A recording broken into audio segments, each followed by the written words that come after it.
കൂട്ടുകാരെ, ഇന്ന് നമുക്ക് ബ്രെഡ് ഉണ്ടാക്കാം. അപ്പൊ ഒരു കിലോ മാവ് വെച്ചിട്ട് മൈദ വെച്ചിട്ടാണ് നമ്മൾ ബ്രെഡ് ഉണ്ടാക്കുന്നത്. നല്ല സോഫ്റ്റി ടേസ്റ്റി ബ്രെഡ്. സിമ്പിളാണ് മക്കളെ. അപ്പൊ എങ്ങനെ ചെയ്യാൻ നോക്കാം. വായോ വീഡിയോയിലോട്ട് പോകാം. കണ്ടില്ലേ, നല്ല സോഫ്റ്റ്, നല്ല ടേസ്റ്റി, യമ്മി സ്വീറ്റ് ബ്രെഡ്. അപ്പം അതിനു വേണ്ടി ഞാൻ 1 കിലോ മൈദ മാവ് ഒരു പാത്രത്തിലോട്ട് ഇട്ട് കൊടുത്തിട്ടുണ്ട്. ഇനി ഇതിലോട്ട്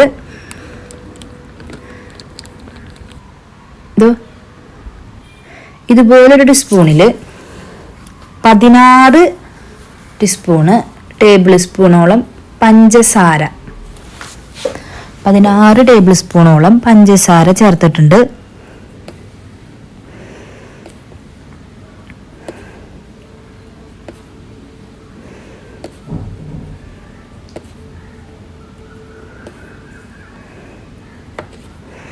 ഇനി ഇത് എൻ്റെ അളവ് സ്പൂണാണ്. ഒരു ഭാഗത്ത് 1 ടേബിൾ സ്പൂണും ഒരു ഭാഗത്ത് 1 ടീസ്പൂണാണ് അളവ്.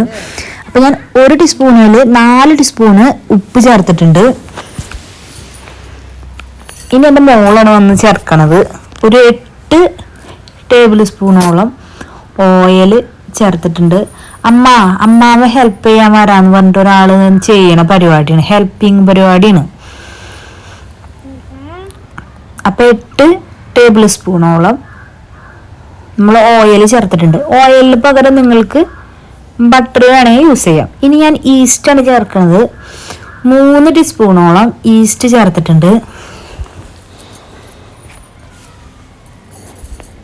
ഇനി വെള്ളം ചേർക്കുന്നത് 500 ഗ്രാമിന് 320 ഗ്രാം വെള്ളമാണ് വേണ്ടത്. 320 ml. അപ്പം ഞാൻ 1 കിലോ, 1/2 കിലോ മാവിന് 320. അപ്പോൾ 1 കിലോന് 640 ml വെള്ളം. അത് കറക്റ്റ് ആയിരിക്കണം, ലൈറ്റ് ചൂട് തന്നെ ആയിരിക്കണം. ഇനി നമ്മൾ നന്നായി മിക്സ് ചെയ്യാം. മിക്സിംഗ് ആണ് ചെയ്യണത്. ഇനി നമ്മൾ കയ്യിലൊക്കെ മാറ്റി കൈ കൊണ്ട് 10 മിനിറ്റ് പാത്രത്തിലിട്ട് തന്നെ കുഴയ്ക്കുക. എന്നിട്ടൊരു 10 മിനിറ്റ് റെസ്റ്റ് വയ്ക്കാൻ വയ്ക്കുക. ജസ്റ്റ് ഒന്ന് മിക്സ് ചെയ്തിട്ട് 10 മിനിറ്റ് റെസ്റ്റ് ചെയ്യാൻ വയ്ക്കാം. ഇനി നമ്മൾ കൗണ്ടർ ടോപ്പിൽ കുറച്ച് ഓയിൽ തടവിയിട്ട് ഇത് കൗണ്ടർ ടോപ്പിലേക്ക് ഇട്ടിട്ട് നന്നായി നമുക്ക് കഴിയുന്ന അത്ര പരമാവധി വലിച്ച് ഇതുപോലെ നന്നായി ഒട്ടിപ്പിടിക്കാത്ത രീതിയിലാവണ വരെ നമുക്ക് കുഴച്ചെടുക്കാം. ഇനിയിപ്പോൾ ഭയങ്കരമായിട്ട് ഒട്ടിപ്പിടിക്കുകയാണ്, കൈയൊക്കെ ഭയങ്കര ഒട്ടിപ്പിടിക്കുകയാണെന്നുണ്ടെങ്കിൽ ഇടയ്ക്ക് പോയിട്ടൊന്ന് കൈ കഴുകിയിട്ട് ശേഷം നമ്മൾ കുഴയ്ക്കുക. അപ്പം നമ്മുടെ കയ്യിൽ ഒട്ടിപ്പിടിക്കുന്നത് കുറയും കേട്ടോ. 15 മിനിറ്റോളം നമ്മൾ നന്നായിട്ട് കുഴച്ചെടുക്കാം.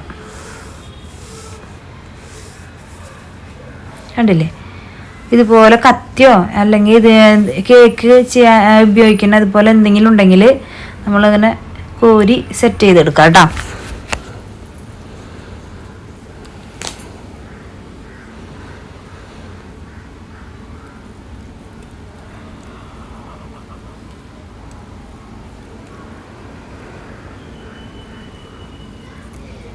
ഇനി നമ്മുടെ മാവ് നന്നായി കുഴച്ച് സെറ്റ് ചെയ്ത് വന്നിട്ടുണ്ട്. ഇനി നമ്മൾ ഈ മാവ് കുറച്ച് പൊന്താനായിട്ട് കുറച്ച് ഓയിൽ പുരട്ടി, കൈമ ഓയിൽ പുരട്ടിയിട്ട് ലാസ്റ്റ് ഒരു വട്ടിയും കൂടി ഒന്ന് കുഴച്ചെടുക്കുക. കൈമന്ന് ഒട്ടി വരാണ്ടിരിക്കാനാണ് കേട്ടോ. കയ്യിൽ കുറച്ച് ഓയിലൊക്കെ പുരട്ടിയിട്ട് നന്നായി കുഴച്ചെടുക്കുക. 1 ടീസ്പൂണോളം ഓയിൽ കൈമ പുരട്ടി അങ്ങനെ ഒഴിച്ചെടുത്തിട്ടുണ്ട്. കുറച്ചധികം നേരം നമ്മൾ കൈ കൊണ്ട് കുഴക്കണം എന്ന് മാത്രമേ ഉള്ളൂ. ഇനി നമുക്ക് കുഴക്കണം മെഷീൻ എങ്ങാനുണ്ടെങ്കിൽ അതായാലും മതി കേട്ടാ. നമ്മുടെ മാവ് എടുത്ത് നോക്കുമ്പോൾ ഇങ്ങനെ കുറച്ച് മാവ് എടുത്ത് ഇങ്ങനെ നോക്കുമ്പോൾ കണ്ടില്ലേ, നല്ല വിട്ട് വരാത്ത രീതിയിൽ വരുന്നുണ്ട്.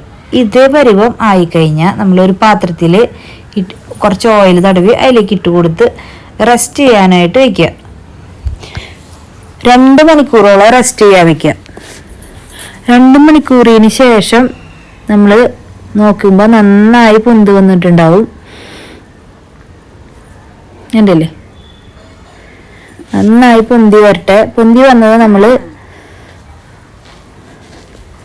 കയ്യിൽ കുറച്ച് എണ്ണ വെട്ടിയിട്ട് ഓരോ ബ്രെഡിൻ്റെ ടിന്നിലോട്ട് ആക്കി കൊടുത്ത് ഓവൻ ജസ്റ്റ് ഒന്ന് ചൂടാക്കിയിട്ട് അതിലോട്ട് ഒരു 30 ചൂടാക്കാൻ മാത്രമുള്ള 30 മിനിറ്റ് വെച്ചതിന് ശേഷം 180 ഡിഗ്രിയിൽ 40 മുതൽ 45 മിനിറ്റ് ബേക്ക് ചെയ്തെടുക്കാം. ബ്രൗൺ കളറ് മുകളിലായി കഴിഞ്ഞാൽ അപ്പം നമുക്ക് എടുക്കണം കേട്ടോ. ഇനി നമ്മൾ എടുത്ത ഉടനെ തന്നെ നമ്മൾ ഓയിൽ അപ്ലൈ ചെയ്ത് ആ പാത്രത്തിൽ നിന്ന് നമ്മൾ റിമൂവ് ചെയ്തെടുക്കണം, അല്ലെങ്കിൽ അടി കല്ലായി പോകും. പാത്രത്തിൽ നിന്ന് നമ്മൾ ഒരു ഓയിലൊക്കെ പുരട്ടി വെച്ചിരിക്കുന്ന പാത്രത്തിലോട്ട് നമ്മൾ ഇട്ട് കൊടുക്കുക. എല്ലായിടത്തും ഓയിൽ പുരട്ടുക അല്ലെങ്കിൽ ബട്ടർ പുരട്ടുക. എനിക്ക് ഓയിൽ പുരട്ടണമായിട്ടാണ് തോന്നിയിരിക്കുന്നത്. ബട്ടർ പുരട്ടി കഴിഞ്ഞാൽ ഒരു ചെറിയ സ്മെല്ല് വരുന്നുണ്ടാവും, കാരണം 2 ദിവസം കഴിയുമ്പോൾ. ഓയിലാണ് ബെറ്റർ. അപ്പോൾ നമ്മൾ ഓരോന്നും ഇപ്പോൾ 4 ബ്രെഡ് ഉണ്ടാക്കിയിട്ടുണ്ട്. ഓരോന്നും നമ്മൾ എടുത്ത് ഇതുപോലെ ഓയിലൊക്കെ പുരട്ടി നമ്മളൊരു പാത്രത്തിലേക്ക് ഇട്ട് കൊടുത്ത്, ഇനി നമ്മൾ ഹാർഡായി പോകാതിരിക്കാനായിട്ട് നമ്മളൊരു തുണി ഉണ്ടല്ലോ, തുണിയിൽ കുറച്ച് വെള്ളം തെളിച്ചിട്ട് കുറച്ച് ഒരു നനഞ്ഞ തുണി, ഒന്ന് ചെറുതായി ഒന്ന് നനഞ്ഞ തുണി നമ്മൾ ഇതിൻ്റെ മുകളിലോട്ട് ഇട്ട് കൊടുക്കുക. ഇനി പിന്നെ നമ്മൾ നന്നായി ചൂടാറിയതിന് ശേഷം മാത്രമേ എടുക്കാൻ പാടുള്ളൂ. ചെറുതായി ഒന്ന് നനഞ്ഞ തുണി ഇട്ട് കൊടുത്തതിന് ശേഷം നന്നായി ചൂടാറിയതിന് ശേഷം മാത്രം കട്ട് ചെയ്യുക. അല്ലാണ്ട് കട്ട് ചെയ്ത് കഴിഞ്ഞാൽ ഇത് പൊടിഞ്ഞു പോവും. നമ്മൾ നന്നായി ആറിയതിന് ശേഷമാണ് ബ്രെഡ് കട്ട് ചെയ്ത് വയ്ക്കുക. അപ്പം കട്ട് ചെയ്യുന്നത് പിറ്റേ ദിവസമാണ്. കട്ട് ചെയ്യാനായിട്ട് നമ്മുടെ കൂടെ ഒരാൾ വന്നിട്ടുണ്ട്. അവളും കൂടി അതിൻ്റെ മോനാണ്. മോള് ഹെൽപ്പ് ചെയ്യാനായിട്ട് വന്നപ്പോൾ മോൻ ബ്രെഡ് കട്ട് ചെയ്യാനായിട്ട് വന്നു. രാത്രിയാണ് ഞാൻ ബ്രെഡ് ഉണ്ടാക്കിയത്, കാലത്താണ് ഞാൻ കട്ട് ചെയ്യണത്. അപ്പം എങ്ങനെയാന്ന് നോക്കാം. കണ്ടില്ലേ, നല്ല സോഫ്റ്റായിട്ടാണ് വന്നിരിക്കുന്നത്.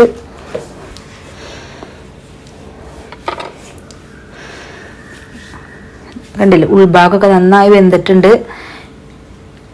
നല്ല സോഫ്റ്റാണ്, തൊടുമ്പിക്ക് അലിഞ്ഞു പോകുന്നുണ്ട്. അതേമാതിരി നല്ല സോഫ്റ്റാണ്.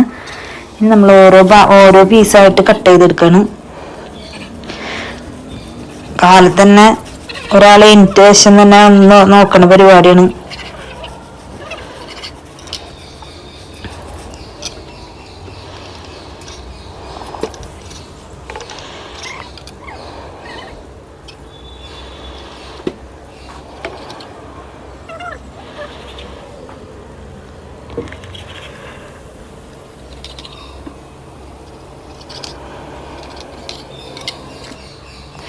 കണ്ടില്ലേ, സൂപ്പറായിട്ട് വന്നു.